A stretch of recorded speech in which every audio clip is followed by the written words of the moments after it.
Remember the mother-in-law who said yes to babysitting her newborn grandson, but then quickly realized, holy crap, this is a lot of work. It was 10-hour days, 50-hour weeks. She was freshly retired.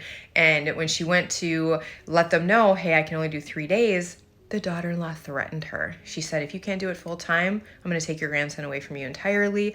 Well, that story sparked such great conversation and helpful tips. It prompted another grandma to reach out to you for help. Now, her situation is a little bit different, but I truly believe her story is going to resonate with a lot of you. So she is a mom of 2 adult daughters and one set of grandkids that she babysits drains her energy a lot, like to the point where the following day after she babysits, she's guaranteed to be in bed with a migraine. So she's like out of commission. She wants to know, does she set a boundary or does she just stay quiet, get the migraine in order to prevent hurt feelings? A little backstory. So again, 2 daughters. Her oldest daughter has 3 kids, runs a tight ship, structure, rules. Now, when those 3 kids come over, she's tired at the end of the day, but it's in a good way. Like it's tired, but not drained, because they listen, they do structured play, transitions are a breeze. It's just easy. But then her younger daughter, she has chose a different parenting style. Like she doesn't believe in consequences, so there's not really any rules. Her kids, she loves them dearly, but they don't listen. They don't listen to anything. They're very wild. There's 2 of them, so 3, and then the 2 is actually overwhelming on this side. Transitions are a nightmare, and bedtime, it's always a battle. So after she gets done watching those 2 grandkids, again, who she loves dearly, she's put in bed the next day with a migraine. Now, what really is causing her to feel like I gotta do something is because she's a super fair grandma. Like she wants to give all grandkids equal time with her. She doesn't want to play favorites, and she's also a really fair mom. So if her youngest daughter says, hey mom, will you watch, Jackson Scotty? I have to go do some things.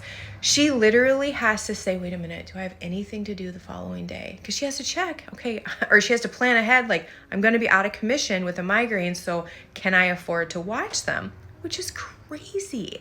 But if she happens to have something to do and she can't just give up the full next day as well, being sick, and she says no to the younger daughter, she automatically says no to the older daughter the next time she asks for her to babysit or help out with the kids, even if she has time and energy, which makes her feel really bad. But fairness is really important to her. She's also just worried that how could you ever set a boundary without it sounding like you're judging a parenting style? Like, how could I ever communicate it in a gentle way? Okay, I do believe it's possible. What I would try is focusing on my limitations, like what I'm obviously not doing right. And I would ask my daughter, who's the parent, the expert, for her tips, for her advice. So I would go to my youngest daughter and I'd say, hey, Lily, I need your help with something. When Jackson, Scotty come over, I'm struggling with X and Y. I'm struggling with, they don't listen to me. Or I'm struggling with transitions, like bedtime is a battle.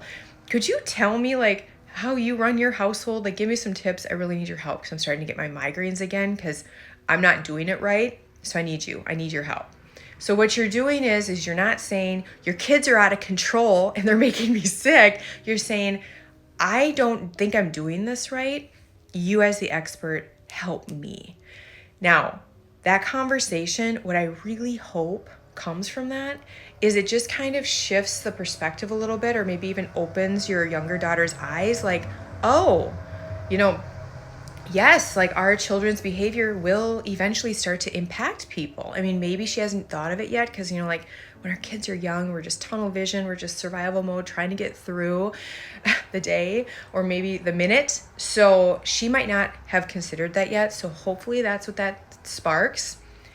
Now, if nothing changes, the behaviors are still going on, you're still getting your headaches, then the second conversation, I would go back and just say, oh, Lily, thank you so much for those tips. I've tried them. They've helped a little bit, but I am unfortunately still getting those migraines. And you know how I hate taking that medicine. So the next thing I'm going to try is I'm just going to try to shorten the duration just to see if that does it. So instead of doing 6 hours, I'm going to try 3, like the next time. So that's just my suggestion, just one way to handle it. Let's see what the Mind Your Boundary community has to say.